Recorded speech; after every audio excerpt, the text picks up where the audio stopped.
அன்பு தாய்மார்களே, வியாபாரக்குடி மக்களே, இன்றைய தினம் அருந்ததியர்களின் 3% உள்ஒதுக்கீடை எதிர்த்து விடுதலை சிறுத்தைகள் கட்சியினுடைய தலைவர் தோழர் திருமாவளவன் அவர்கள் நீதிமன்றத்திலே மறுசீராய்வு மனு என்ற பெயரில் மனு தாக்கல் செய்துள்ளார். அவரை கண்டித்து இன்று மாநிலம் தழுவிய ஆதித்தமிழர் பேரவை தலைமையில் மிகப்பெரிய ஒரு கண்டன ஆர்ப்பாட்டம் நடைபெற்றுக் கொண்டிருக்கிறது.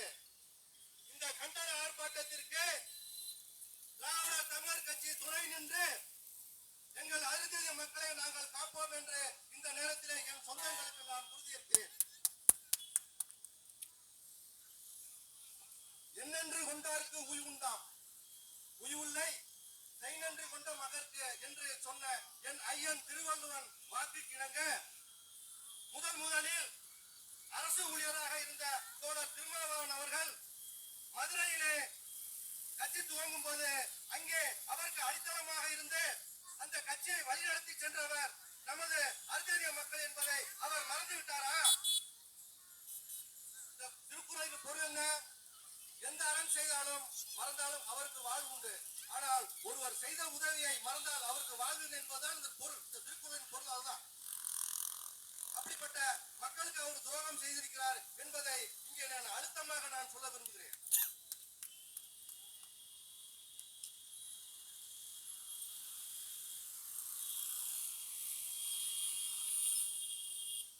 இதுவரை என்ன நடந்தது?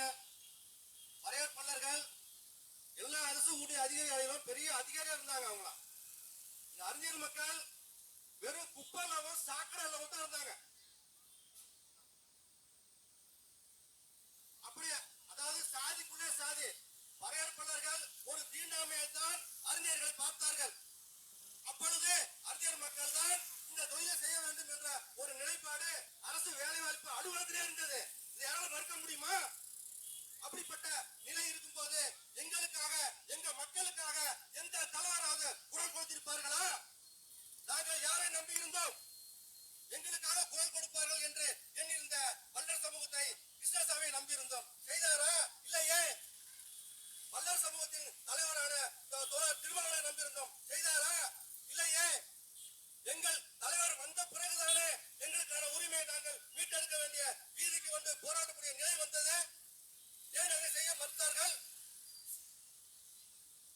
இதையெல்லாம் கேட்க வேண்டாமா?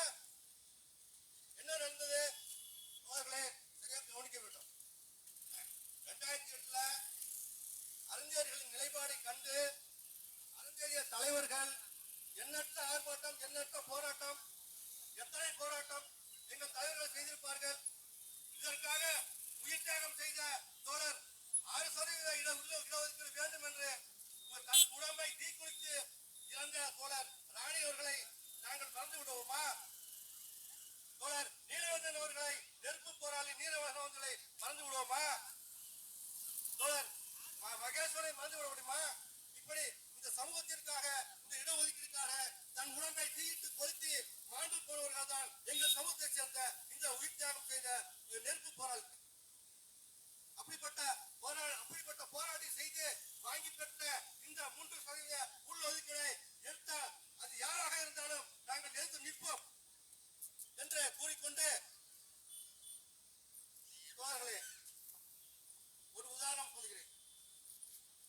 இதே தஞ்சை மாவட்டத்தில் இங்க இருக்கு ஆரம்பிச்சேன் ராஜா மிரசார் மருத்துவமனை உள்ளடக்கிய மெடிக்கல் காலேஜ் 70-80களில் நல்லா கேட்கணும் தோழர்கள், நல்லா கேளுங்க. 70-80களில் அருந்ததியர் மட்டும்தான் துப்புரவு பண்ணி வந்தாங்க. ஆண் பெண் உட்பட 144 பேர் பெண் துப்புரவு பண்ணி இருந்தாங்க.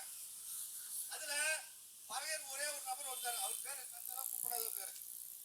இவங்க அறிஞர்கள், பெரும்பான்மையா இருந்தது அறிஞர்கள். அந்த துப்புரவு தொழிலாளிகளில் பறையர்களோ பல்லர்களோ கிடையாது. அவங்க எங்க இருந்தாங்கன்னு கேட்டீங்கன்னா அரசு அலுவலகங்கள்ல அதிகார பதவியில் இருந்தாங்க. டாக்டரா இருந்தாங்க, ஸ்டாஃப் நர்ஸா இருந்தாங்க.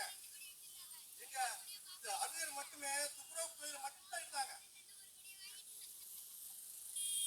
இன்னைக்கு தலைவர் கலைஞர் அவர்கள் 3% உள்ளடக்கீடு கொடுத்த பிறகுதான் எங்க மக்கள் படித்து டாக்டர் படித்து டாக்டரா இருக்கிறாங்க, வக்கீலா இருக்கிறாங்க, பெரிய அதிகாரி வரைக்கும் எங்க வந்துருக்காங்க. இதை ஏற்றுக்கொள்ளாத பல்லர்களும் மறையர்களும் தான் இந்த மனுஷராஜ் மனுவை தாக்கல் செய்திருக்கிறார்.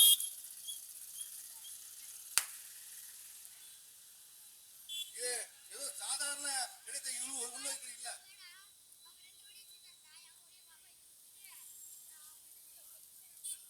அப்போ அதிகார பதில் இருந்த பல்லர் சமூகத்தை சேர்ந்த சீஃப் டாக்டர் ஒருத்தர் இருந்தாரு. அவர் பேரு கருப்புசாமி. அவர் பல்லர் சமூகம். அவர் பல்லர் சமூகம் படிக்க பல்லர் சமூகம் என்ன பண்ணாருன்னா, நம்ம அறிஞர் மக்களை கூப்பிட்டு காசு எடுத்தாரு. நீங்க இன்னும் படிக்கணும், நீங்க இந்த புக் பண்ணக்கூடாது, சாக்கடை கழுவக்கூடாது, பாத்ரூம் போடக்கூடாதுன்னு சொன்னீங்கன்னா படிச்சு முன்னேறி என்ன கூட நீங்களும் வரணும்னு அறிவுரை செய்தார். இன்றைய வரைக்கும் நாங்கள் எதிர்ப்பது தோழர் திருமாவளவனின் அரசியலை தானே அல்ல மட்டுமே தவிர பறையர்களோ பல்லர்களோ எங்களுக்கு எதிரி அல்ல. நாங்கள் அவர்களை சகோதரத்துவம் தான் பார்க்கிறோம், அண்ணன் தம்பியா தான் பார்க்கிறோம். நாங்க அவங்களை எதிர்க்கல. ஏன்னா இந்த மனசாட்சி என்பது அவங்களுக்கே இருக்கு. அவங்க இன்னும் கடையில தான் இருக்கிறாங்க. அவங்க மேன்மைக்கு வரணும் என்ற எண்ணங்கள் பறையற்பலருக்கு இருக்கு. இந்த பறையற்பலர் சாதியை வச்சு அரசு பண்ற, இந்த ஆட்சி செய்யற, விளக்குவா நடத்துற அரசியல்வாதி இந்த தோழர் திருமாவளவனுக்கு தான் இந்த போக்கு இருக்கு. அங்க இருக்கிற பல்லர்களோ பறையர்களோ நம்ம ஏத்துக்கிறாங்க. நம்ம வழி அவங்களுக்கு தெரியுது, அவங்க உணர்றாங்க, இவங்க முன்னுக்கு வரணும்னு சொல்றாங்க. இந்த அரசியல் பண்ற அரசியல்வாதி தான்